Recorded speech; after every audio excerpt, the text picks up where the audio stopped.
تعریف و کبریائی، شان و شوکت، عظمت و جلالت، جو دنیا کے خزانے بانٹتا دیتا، دنیا اپنے اعمال سے، اپنے کردار سے، اپنے افعال سے خود بخود پریشان رہتی، اپنے آپ کو اجاڑ کے رکھتی، اور پھر یہ سینے کے اندر جذبات اس کے پیدا ہو جاتے کہ ہم کیا اسی طرح رہیں گے، ہم ایسی پریشانی، ایسی کسم پرسی کی حالت میں ہم رہیں گے۔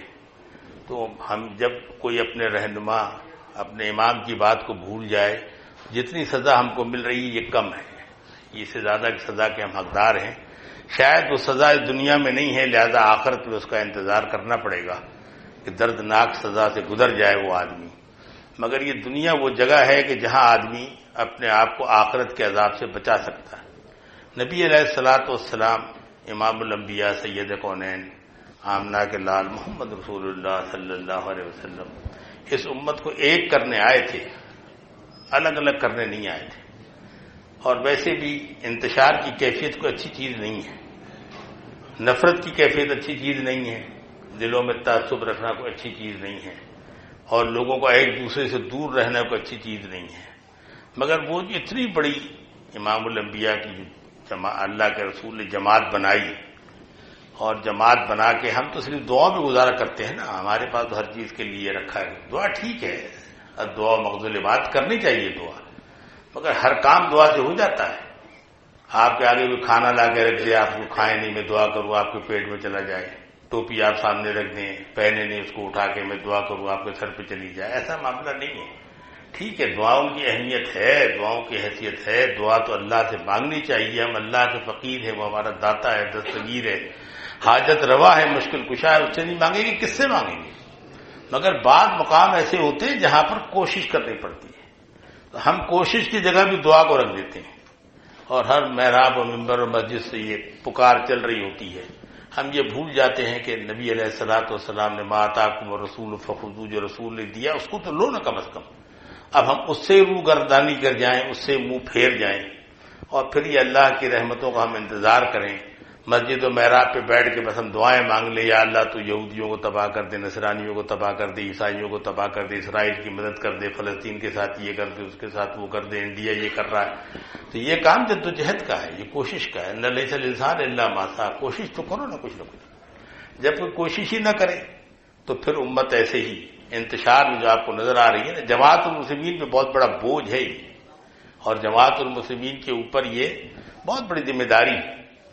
دیکھیں نا، امت ایک ہو نہیں رہی ہے، اور وہی اندر کے ارمان کہ ہم سارے ایک ہو جائیں، پھر یہ مطالبہ کہ ہمارے سارے عالم ایک ہو جائیں، ہمارے سارے مولوی ایک ہو جائیں، مسجد محراب و ممبر سے ایک ہی آواز گونجے، تو یہ ہو نہیں سکتا۔ ہم اپنے عملوں سے نہیں کر رہے نا۔ جب کسی کی اذان ہوتی ہے تفریق معلوم ہو جاتی ہے، جہاں سے آدمی کو اجتماعیت پکڑنی تھی وہیں سے تفریق شروع۔ اگر کسی نے صلاۃ و سلام سے شروع کیا، آپ خود بخود سمجھ جاتے ہیں بریلوی، اہل تشیع کی اذان آتی ہے آپ سمجھ جاتے ہیں اہل تشیع حضرات کی ہے۔ تو جہاں سے امت کو ایک ہونا ہے وہ جگہ ہی تقسیم کیا، آپ نے خود کر دیا، اللہ نے نہیں کی، آپ نے کر تقسیم کر دیا۔ اذانوں سے لوگ اندازہ لگانے لگے، جہاں فلاح کے لیے لوگوں کو آنا ہے، چھٹکاروں کے لیے لوگوں کو آنا ہے، وہیں سے کام شروع ہے، فرقے بندی کا، گروہ بندی کا، اپنے عقیدے کا، اپنے مسلک کا، اور اپنے آباء و اجداد کے دین کو سنبھالنے کا۔ اور مولوی اور مفتی صاحب ہر ایک کے الگ الگ ہیں، ہو رہے ہیں، وہ واجب الاحترام ہیں، عزت والے لوگ ہیں، مگر تفریق تو ان کی وجہ سے پیدا ہو رہی ہے، ان کی وجہ سے معاملات خراب ہو رہے ہیں۔ اور یہ سارے معاملات کب ٹھیک ہوتے؟ کہ جب ساری امت کے لوگ قل ان کنتم تحبون اللہ فاتبعونی یحببکم اللہ، نبی علیہ الصلوۃ والسلام کی پیروی کرتے، نبی علیہ الصلوۃ والسلام کے کوئی دو جماعتیں ثابت کرتے، دو گروہ ثابت کرتے، دو حزب ثابت کرتے، دو ٹولے ثابت کرتے، وہ تو نہیں ہو رہے۔ مگر ہماری ہر چیز ہی، کسی مسجد میں آپ گھس جائیں، نماز دیکھ کے پہچان لیں گے کہ اس مسجد میں کوئی اور طریقے سے پڑھ رہا ہے، وہاں کوئی اور طریقے سے پڑھ رہا ہے، اس میں کسی اور طریقے سے پڑھ رہا ہے۔ نماز کیا کرتی ہے؟ آپ کو ایک نظام کے تحت لاتی، نماز پڑھنا اور چیز ہے، اس کا اہتمام اور چیز ہے، نماز کے ذریعے نظام کا قائم کرنا اور چیز ہے۔ ہم تو ابھی پڑھتے ہی ہیں نا صرف، اس کا اہتمام بھی ہمارے پاس نہیں ہے۔ چلو اہتمام کے حد تک بھی ہم پہنچ جائیں تو اس نظام تک ہم نہیں پہنچے ابھی تک، جس سے نظام قائم ہونا ہے۔ تو جو نظام قائم ہونا ہے نا، وہیں سے تو مسجدوں میں اندر چلے جائیں تو پہچان ہو جاتی ہے، یہ ہاتھ کھول کے پڑھ رہا ہے، وہ باندھ کے پڑھ رہا ہے، نیچے پڑھ رہا ہے، وہ سب کیوں ہے؟ ایسا کس وجہ سے ہوا؟ ایسا اس لیے ہوا کہ ہم سے نبی علیہ الصلوۃ والسلام کی سنتیں چھوٹ گئی۔ اور آپ دیکھیں، میں آپ کو سچی بات کہتا ہوں، جس کو برا لگے، میں کسی بھی تنقید نہیں کر رہا، نہ میری یہ عادت رہی ہے اتنے سالوں میں، کہ آپ نے خود ہی اپنے امیر کا ہاتھ مضبوط نہیں کیا، خود نہیں کیا۔ اگر ہم سارے کے سارے مل کر دیکھیں نا، اللہ کے رسول صلی اللہ علیہ وسلم کی نبوت میں آپ کو شک تو نہیں ہے نا، رسالت میں بھی آپ کو شک نہیں ہے، دوسرے انبیاء رسول آئے کہ ان میں آپ کو شک ہے، اس میں بھی نہیں ہے، ان کی کوشش میں، ان کے کاوش میں، ان کی اللہ کے خوف ہونے میں، ان کے اندر جو چیز موجود تھی اس کے ہونے میں آپ کو کسی پہ شک اور شبہ نہیں ہے، بلکہ انہوں نے صحیح اور کوشش بہت زیادہ بھی کی ہو، 950 سال بھی کی ہوگی، کسی نے 600 سال کی ہوگی، کسی نے 400 سال کی ہوگی، کسی نے عمر لگا دی ہوگی پوری، مگر کیا وہ اللہ کے دین کو غالب کر سکے؟ اللہ کے دین کو غالب نہیں کر سکے۔ ساری چیزیں خلوص کے ساتھ ہیں، للہیت کے ساتھ ہیں، اللہ کے نظام کے، اس کی وحی کے مطابق چل رہی ہے، مگر کیا وہ اللہ کے نظام کو غالب کر سکا کوئی نبی؟ امام الانبیاء محمد رسول اللہ صلی اللہ علیہ وسلم نے کیسے غالب کر دیا اس کو؟ هو الذی ارسل رسولہ بالہدی والدین الحق، یہ کیسے دین حق کو انہوں نے غالب کیا؟ ان میں بھی کوئی کمی نہیں تھی، ان میں بھی کوئی کمی نہیں تھی، ان کے پاس بھی وہی سب کچھ تھا جو ان کے پاس تھا، مگر وہ بھی اللہ کو حاجت روا مشکل کشا سب کچھ سمجھتے تھے، یہ بھی اللہ کے علاوہ کسی اور سے دعا نہیں مانگتے تھے، مانگتے نہیں۔ میں تو اکثر کہتا ہوں نا کہ ہمارا کام ہے قرآن و سنت پہ چلنا۔ تم نبی علیہ الصلوۃ والسلام کی دعا میں یہ کبھی ثابت کر کے دکھا دو کہ نبی علیہ الصلوۃ والسلام نے کسی کا وسیلہ دیا۔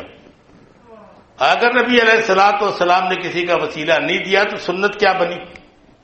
ہم تو سنت کو پوچھتا ہی نہیں نا، ہم جواب میں پھر یہ کہتے ہیں ان سے بڑا تو کوئی نہیں تھا۔ بھائی ان سے بڑا کوئی نہیں تھا تبھی تو ان کی سنت بنی نا، ان سے بڑا اگر کوئی ہوتا نہیں، وہ تو امام تھے، وہ تو رسول تھے، وہ تو نبی تھے، دیکھیں نہیں وہ کس کا صدقہ دیتے، تو پھر سنت بنی کس چیز کا نام؟ سنت تو بنی اسی چیز کا جہاں نام کی جو محمد رسول اللہ صلی اللہ علیہ وسلم کریں تم وہ کرو۔ لقد کان لکم فی رسول اللہ اسوۃ حسنہ، نبی صلی اللہ علیہ وسلم کی زندگی بہترین نمونہ ہے۔ وہ دعا مانگے ان سے بڑا تو کائنات میں کوئی تھا ہی نہیں، تو کس کا وسیلہ دیتے؟ کسی کا نہیں دیا، سنت کیا بنی؟ بغیر وسیلے کے دعا کر لو۔ مگر امت جو ہے نا اس طرف جاتی نہیں ہے، اس طرف پہنچتی نہیں ہے، تو ہم کیا کرتے ہیں ساتھ میں؟ دیکھیں شیطان کو کوئی اور کام نہیں ہے، میں آپ کو سچی بات بتاتا ہوں، شیطان کے پاس کوئی کام نہیں ہے کسی کو گمراہ کرے، اس کو ضرورت نہیں، وہ صرف اس کی پنجے، اس کی آنکھیں، اس کی ساری کوششیں، اس کی کاوشیں، اس کی توجہ ساری کی ساری جماعت المسلمین کے پیچھے، اوروں کے پیچھے اس کو ضرورت نہیں ہے، وہ اپنا وقت ضائع کرے، وہ ان کے پیچھے جائے۔ تبلیغی جماعت کا ایک امیر ہے بھائی عبد الوہاب، جانتے نا، ایک ہی۔ آپ نے کبھی سنا ہے کوئی تو تنقید کرتا ہو، کوئی سازش کرتا ہو، کوئی جملے کرتا ہو، کوئی ان کے خلاف بولتا ہو؟ وہ اگر نہیں بھی بول پاتے اجتماع میں، ان کی آوازیں اگر نہیں نکل پاتی، آپ نے سنی ہوگی ان کی تقریر جو اجتماع میں انہوں نے کی ہے، تو جس طرح، مگر کسی کے کوئی دم بخود ہے، سارے کے سارے کوئی یہ بھی نہیں کہتا جی آپ 15 منٹ کی کر لیں جی حضرت آپ دعا خیری کر دیا کریں، مگر نہیں۔ آپ دوسری طرف جس جماعت کا امیر دیکھیں، ڈاکٹر اسرار احمد کو دیکھیں، زندہ رہے جب تک، شیطان کو ضرورت ہی نہیں ہے ان کے اوپر حملہ کرنے کی، ساری کو اس کو پتا ہے، وہ یہ جانتا ہے، اس کو اس راستے کا علم ہے، ایسے تو نہیں وہ اللہ کے خلاف طاغوتی طاقت کو لے کے چل رہا ہے، اس کو معلوم ہے۔ تو یہ ساری ذمہ داری جماعت المسلمین کے اوپر ہے۔ اگر لوگ شرک کر رہے ہیں، بدعت کر رہے ہیں، قبروں پہ جا رہے ہیں اور جا جا کے وہاں سے مانگ رہے ہیں، تو آپ کی تبلیغ میں کوئی کمی ہے نا، آپ کی کوشش کاوش میں کوئی کمی ہے نا، آپ اس کو کرتے ہی نہیں نا تبلیغ، آپ نے اس طرف سوچا ہی نہیں، آپ نے تو بس یہ سوچا ہے ہم نے جو کچھ کر لیا ہم آ گئے، اب اللہ جانے ہم میں تو کون مسلم ہے کون نہیں، مجھے تو نہیں پتا، میں تو کم از کم اپنے آپ کو زمرے میں پورا نہیں سمجھتا، بالکل عہدہ برا ہوں اس چیز سے، یہ حقیقت ہے۔ ہم کہتے جھوٹ نہیں بولنا چاہیے، اللہ سے جھوٹ بول کے فائدہ کیا؟ میں تو اس سے عہدہ برا ہوں، بس اتنا میں کہتا ہوں کہ جماعت المسلمین کی دعوت اچھی ہے، یہ اللہ اور اس کے رسول کی، قرآن کی اور حدیث کی دعوت ہے، اگر یہ دنیا میں پھیل جائے تو پھر جماعت، اللہ کا وہ نظام، اللہ کا وہ دستور، اللہ کا وہ منشور آ جائے گا، جس کو نبی علیہ الصلوۃ والسلام نے، قرآن نے ان سے کہلوا دیا کہ الیوم اکملت لکم دینکم واتممت، وہ آ جائے گا وہ نظام، وہ الذی ارسل رسولہ بالہدی ودین الحق، وہ نظام آئے گا، مگر آپ اگر سو رہے ہوں، بڑی اچھی اچھی بات سفیان صاحب نے کی ہے نا آپ سے، نبی صلی اللہ علیہ وسلم کے کردار کے متعلق، اور کھمبے سے بندھا ہوا تھا سب کچھ، یہاں تو آزاد مارے جا رہے ہیں، وہاں تو کھمبے سے باندھا ہوا آزاد ہو رہا ہے، یہاں تو آزادی مارا جا رہا ہے۔ آزاد اللہ کے خوف کہہ دیتا ہے اللہ اکبر، اذان میں بھی کہہ دیتا ہے، نماز میں بھی کہہ دیتا ہے، تو خوف ہی نہیں ہے کہ اللہ اتنا بڑا ہے۔ اللہ بڑا کدھر ہے؟ اللہ ہمارے کن چیز سے بڑا؟ ہماری خواہشات سے بڑا ہے؟ ہمارے معاملات سے بڑا ہے؟ ہماری خواہشات اور معاملات کے خلاف کر جائے تو ہم جھوٹ بولنے میں دریغ نہیں کرتے، بے دھڑک جھوٹ بول دیتے ہیں۔ تو اللہ بڑا کدھر ہے؟ اگر آپ نے کوئی اللہ کے، میں ایک تقریر میں کہہ چکا ہوں آپ حضرات سے، میں کیا کہوں، آپ جتنا بجلی کا بل دیتے ہیں نا گھر کا، اللہ بڑا ہے نا آپ کا، اللہ اکبر کہتے ہیں نا، ہر بات میں انشاءاللہ لگاتے ہیں نا آپ، اس کے بغیر تو آپ نہیں رہتے، مگر آپ سچ بتائیں بالکل اپنے سینے پہ ہاتھ رکھ کے، جتنا آپ نے بجلی کا بل دیا ہے پورے سال کا ٹوٹل لگائیں، آپ نے جماعت پہ اتنا خرچ کیا ہے؟ یہ تو خیر بہت بڑی بات ہوگی۔ جتنا آپ نے پورے سال ٹماٹر پہ پیسے خرچ کیے، پیاز پہ کیے، جوتے پالش پہ کیے، کہ اتنا آپ نے اللہ پہ خرچ کیا ہے؟ کیوں جھوٹ بولتے ہو اللہ بڑا ہے اللہ بڑا ہے؟ بس اللہ سے رحم کرم مانگ لو، ٹھیک ہے، مگر یہ تو کم از کم اتنا بڑا جھوٹ تو نہیں بولو کہ اللہ بڑا ہے۔ کدھر بڑا ہے؟ کہاں بڑا ہے؟ کس جگہ بڑا ہے؟ معاملات میں وہ بڑا نہیں، تمہارے گھریلو زندگی میں وہ بڑا نہیں، معاشرے میں وہ بڑا نہیں، محلے میں وہ بڑا نہیں، کدھر بڑا ہے؟ جوتے کی پالش پہ جتنا پورے سال لگایا ہے کبھی خرچ کیا ہے؟ ٹماٹر پہ خرچ کیا، پیاز پہ خرچ کیا، آلو پہ خرچ کیا، بجلی کے بل پہ خرچ کیا، گیس پہ خرچ کیا نا؟ کدھر سے اللہ بڑا ہے؟ مگر یہ ساری ذمہ داری اللہ بڑا ہونے کی جماعت المسلمین پر ہے۔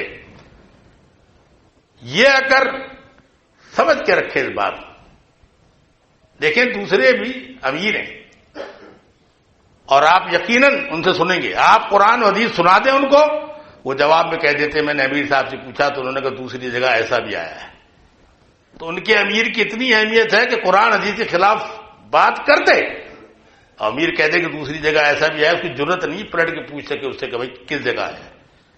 مگر ہم جماعت المسلمین کے لوگ، یہ ان کو دن کو نیند کیسے آتی ہے، یہ رات کو چین کی بانسری کیسے بجا کے سو رہے ہوتے ہیں کہ اللہ کی مخلوق اس قدر پریشان، مالی بدحالی، سیاسی بدحالی۔ دیکھیں نا اللہ کے رسول نے مہاجر اور انصار کے زمانے میں کیا کہا تھا؟ میں نے یہ بات کراچی میں کہہ دی تھی اس زمانے میں جس زمانے میں تہلکہ مچ گیا، مگر میں میں نے اپنے حلقہ احباب میں چوراہے پہ بیٹھ کے، میں اندر والی تبلیغ کو تبلیغ نہیں سمجھتا، یہ بس آپ کی تربیت ہے، آپ کر لیں، میں روڈ پر ہی کرتا ہوں، ہر اتوار کو جب مرضی آپ آ جائیں آنکھ بند کر کے 8 بجے، میں آپ کو روڈ پر معلوم کو کسی سے پوچھ لیں کہاں تقریر ہو رہی ہو بتا دیں۔ میں نے اس دور میں یہ بات کہہ دی، میں نے کہا بھائی بات یہ ہے کہ اوپر کے فرشتے بڑے پریشان ہیں، وہ اوپر وہ چکر میں پڑے ہوئے، کس بات کے چکر میں پڑے ہوئے؟ پہلے شہید آتے تھے صحابیوں کی شکل میں، اماموں کی شکل میں، تابعین کی شکل میں، تبع تابعین کی شکل میں شہید آتے تھے۔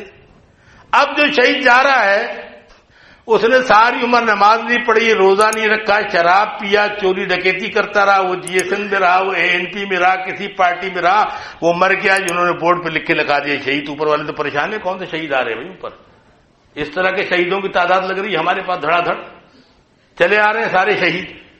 اب وہ والے شہید کی یہ والے شہید تو یقیناً وہی ہیں۔ تو یہ جس کو دیکھو اللہ اس طرح کھیل رہا، اس کے نظام اور پروگرام اس طرح کھیل رہا کہ جو کسی تنظیم کی خاطر مر جائے، جو عصبیت میں مر جائے، جو تعصب میں مر جائے، وہ بھی شہید ہے جناب۔ نبی علیہ الصلوۃ والسلام نے جب مہاجر انصار کا صحیح بخاری میں واقعہ موجود ہے نا، تو اللہ کے رسول نے جب آواز لگی تھی تو کیا کہا تھا؟ یہ خفاست کی آواز۔ امت نبی علیہ الصلوۃ والسلام کی حدیث کو مانتی کدھر تھی؟ اگر مانتی تو یہ پورے ملک کا انتشاری جو کیفیت ہے کیوں ہے؟ یہ ذمہ داری جماعت المسلمین کے اوپر ہے نا کہ یہ اس کو بتائے، لوگوں سے کہے۔ اگر یہ قرآن حدیث کو مانتی، سندھی جی ایس این میں نہ جاتا، مہاجر متحدہ میں نہ جاتا، وہ ANP میں نہ جاتا، وہ اس میں نہ جاتا، وہ اس میں نہ جاتا۔ کسی کے ہم فیور تو کر ہی نہیں رہے نا، تم کسی میں جاؤ ہی نہیں، یا تو پھر تم ہر اس میں چلے جاتے ہو، اس کے بعد تمہارے آگے شہید لکھا ہوتا ہے، قبرستان بھی شہید شہدا کے ہو گئے، کوئٹہ چلے جائیں ان کے الگ ہیں، تو لاڑکانہ چلے جائیں تو ان کے الگ ہیں، تو کراچی چلے جائیں تو ان کے الگ ہیں۔ اب اگر یہ اللہ بڑا ہے آپ کا، تو پھر آپ اللہ کو کیوں اللہ اللہ اللہ کرتے ہیں؟ اللہ کسی اور قوم کو پیدا کرے گا۔ ایک زمانے میں ایسا بھی تو ہوا تھا نا کہ ابرے کا لشکر فوج فرموج لے کے آیا تھا نا بیت اللہ پر، انسانوں نے حفاظت تو نہیں کی تھی نا اس کی، انسان تو اپنے اپنے کام میں لگا ہوا تھا نا، ڈر رہا تھا، یا خوف کا شکار تھا یا مصیبت کا شکار تھا۔ اگر کسی کے دل میں تھا بھی، اس کے بعد طاقت اور قوت نہیں تھی کہ ظالم کو پڑھ کر ہاتھ سے روک لے، زبان سے ہی برا کہہ دے، اس کے بعد طاقت نہیں تھی۔ ایمان کی نہ پہلی قسم تھی نہ دوسری قسم تھی۔ وہ جب اللہ تعالیٰ نے کام تو پھر لے لیا نا، کسی نے کسی وادی مؤثر سے جا کے ابابیل جا کے اپنے چونچوں میں لا رہے تھے نا کنکریاں، وہ اللہ تعالیٰ نے کہا تھا کہ تم نے کوشش کرنی ہے، کوشش میں کمی نہیں ہونی چاہیے، کامیابی ناکامی اللہ کے ہاتھ۔ تو پرندوں نے کیا کیا تھا اس زمانے کے، اس کو امریکہ سمجھے یا روس سمجھے، سپر طاقت یا پاور سمجھے نا اس کو، وہ ہاتھیوں سے بڑا تو کوئی قافلہ ہوتا نہیں تھا۔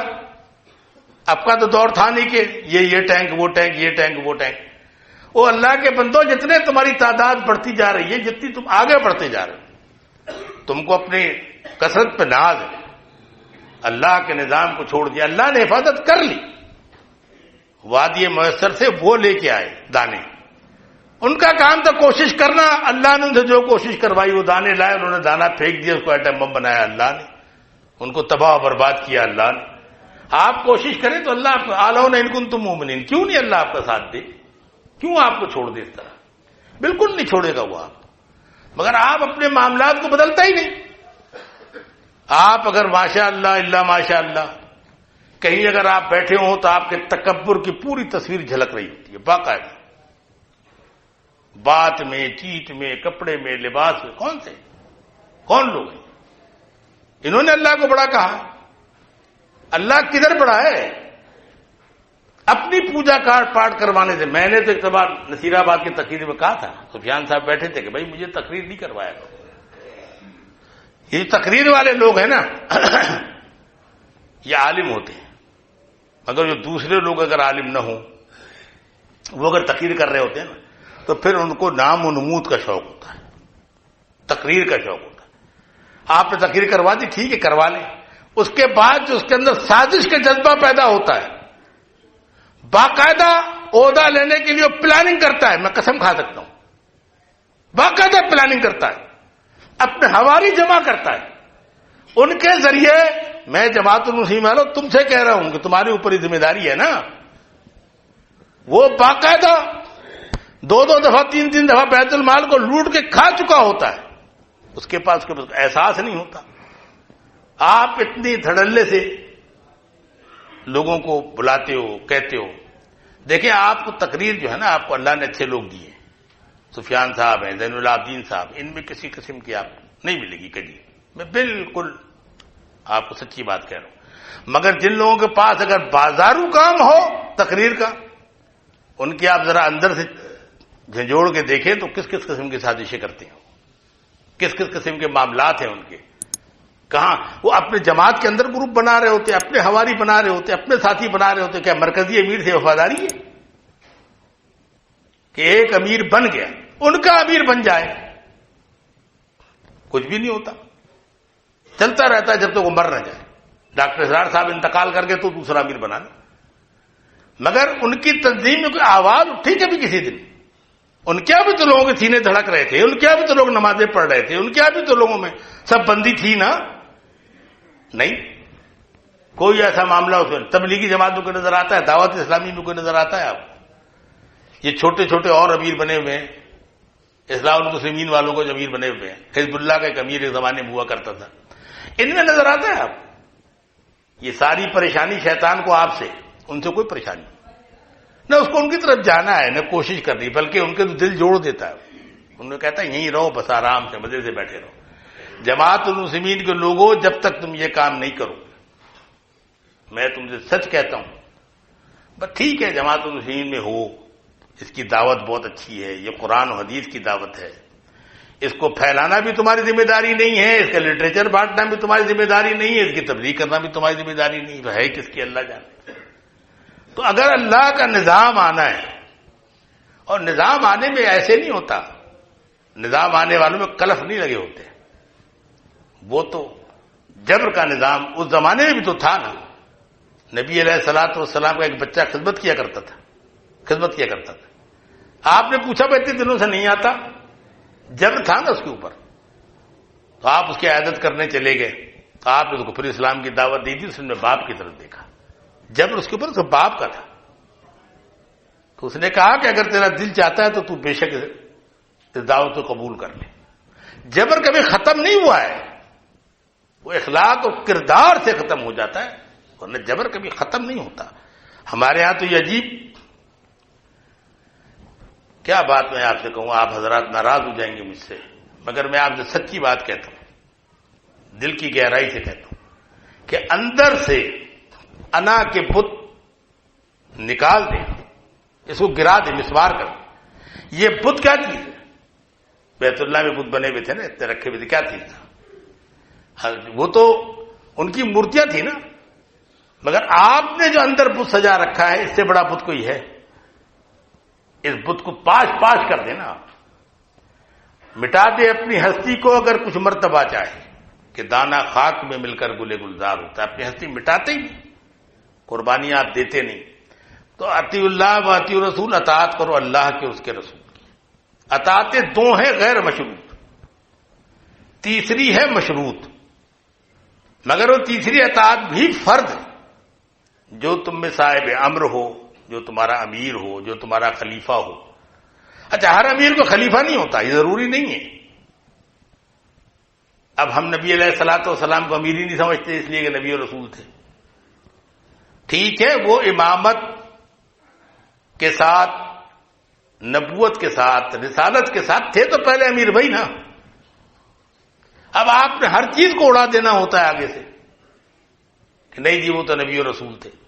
یہ امت کا حال ہے، لوگ 12 امام سے گنتی شروع کر دیتے ہیں، بعض لوگ تو دوسرے امام گنتے رہتے ہیں اور اللہ کے رسول کو امام ہی نہیں گنتے۔ ان سے کہو بھائی اللہ کے رسول بھی امام تھے، کہتے نہیں وہ تو رسول تھے۔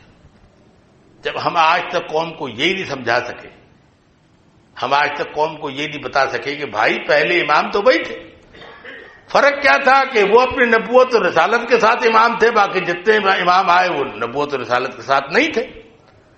صدیق اکبر حضرت عمر نبوت اور رسالت کے ساتھ امام اور خلیفہ نہیں تھے، مگر اللہ کا نظام اگر غالب ہوتا، وہ اگر زمین پر ہوتا، آپ کی ذمہ داری ہے نا عرش کے نظام کو فرش پہ نافذ کرو، آپ کی ذمہ داری۔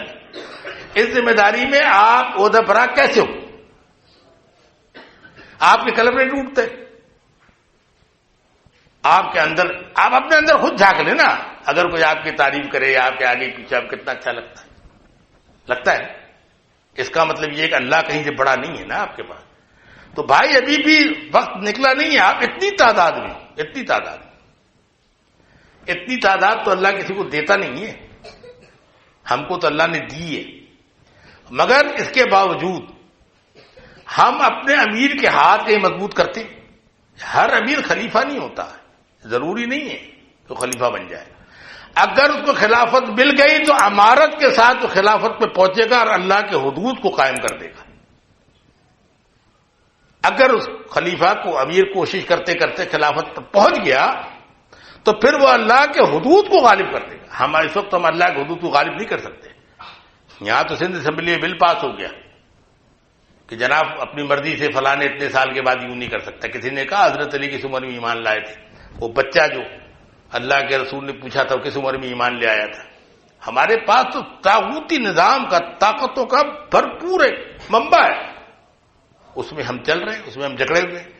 تو سب سے پہلے تو آپ کو وہ امیر چننا ہوگا جو قرآن حدیث کی بات کرے، اس کے نظام کی بات کرے، پھر آپ اس کے حواری بنے، اس کی طاقت بنے، اس کی قوت بنے، اس کے بعد آپ اس نظام کو لے کے آگے چلیں جو قرآن حدیث کا نظام ہے۔ یہ ہے اصل مسئلہ۔ ورنہ یہ آیتیں پڑھنا، تراویح میں پڑھتا ہے مولوی خوب لہک کے پڑھ دیتا ہے، لوگوں کو پتہ ہی نہیں ہوتا اس نے کیا پڑھا۔ اور ویسے بھی کون سا فرقہ ہے جو قرآن حدیث نہیں پڑھتا؟ فرق کیا ہے کہ ایک قرآن حدیث ہی پڑھتا ہے، ایک قرآن حدیث بھی پڑھتا ہے۔